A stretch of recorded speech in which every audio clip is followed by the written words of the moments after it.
All right, we're getting pretty close here. Welcome back. In the last video, I forged out a small mosaic serpent billet. Looks like this one. I'll be forging this one out into a couple buoys, maybe a buoy and a couple hunting knives, who knows. But I'm going to tackle that too. I'm working on several projects at one time, working on folders. I've already got liners put together here to start working on them. But I just kind of pre-shaped these folder blades. I didn't want to distort them too much, but I wanted to kind of draw that center core in, that snake, make it a little less wavy toward the tip of the blade. And I just needed some width for my flipper here, because these will be flippers. I may end up making one of these just a thumb stud opener, but I'm running by the hair of my chin here. Barely got enough room, but I had to forge this down a little bit here to catch that flipper, as you can see. And I kind of matched my pattern up like I want, where it's going like I like it anyway. It's going to run in and out of the blade.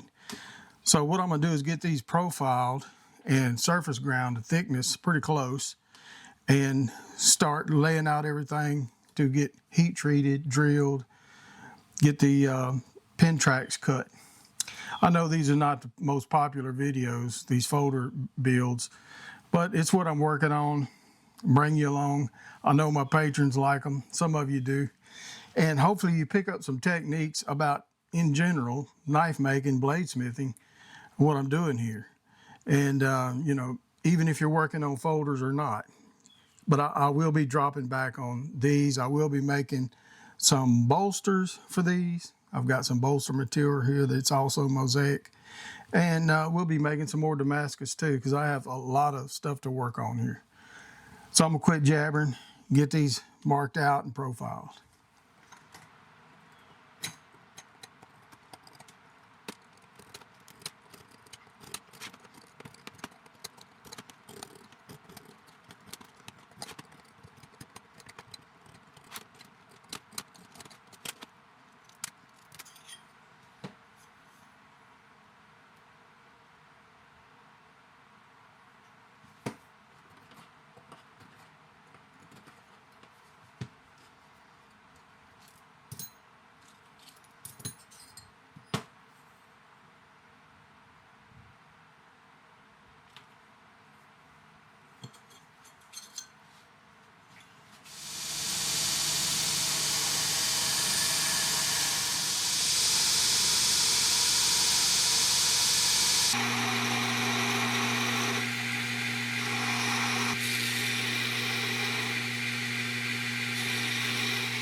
All right, we've got them profiled and surface ground. I'm within about 5/1000ths of where I want the final finish to be, maybe a little more. I will do this again, or surface grind again, after heat treating. But now I can lay out my pivot hole and stop pin track, which I'll be putting on these. I went ahead and made both of them flippers. Now, my blade is about a 32nd bigger, larger than my template all the way around. And I do that so I can make final adjustments when I cut my stop pin track, make sure I have plenty of room for my lock cut, you know, lock face, all kind of things like that. Leave yourself room for closing and opening position, all of that. I've made enough mistakes that always leave some room, especially on folders. Fixed blades, no big deal.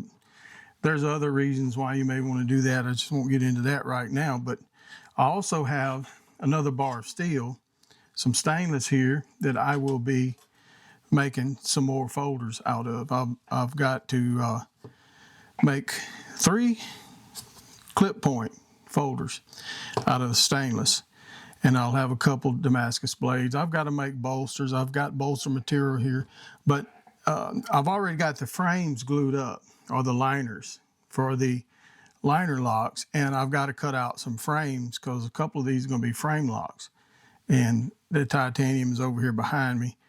I will do the same thing. If you saw in the other video, I kind of briefly profiled the one side and I glue it to another piece, same width, a little longer, and then I grind to it, profile to the other one.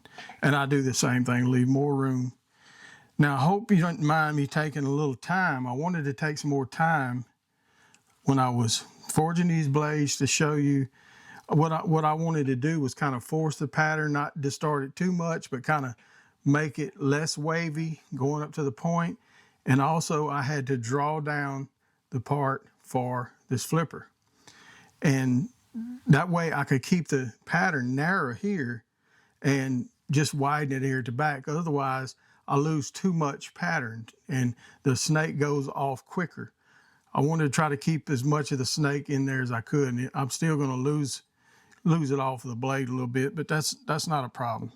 Just things like that. I do the same with fixed blades. I will forge in the ricasso to push pattern up into the center. Like if I'm doing a feather blade, I'll push the stem up in the center. But anyway, that's all I've got for now.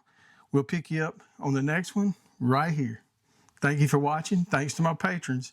We'll see you on the next one.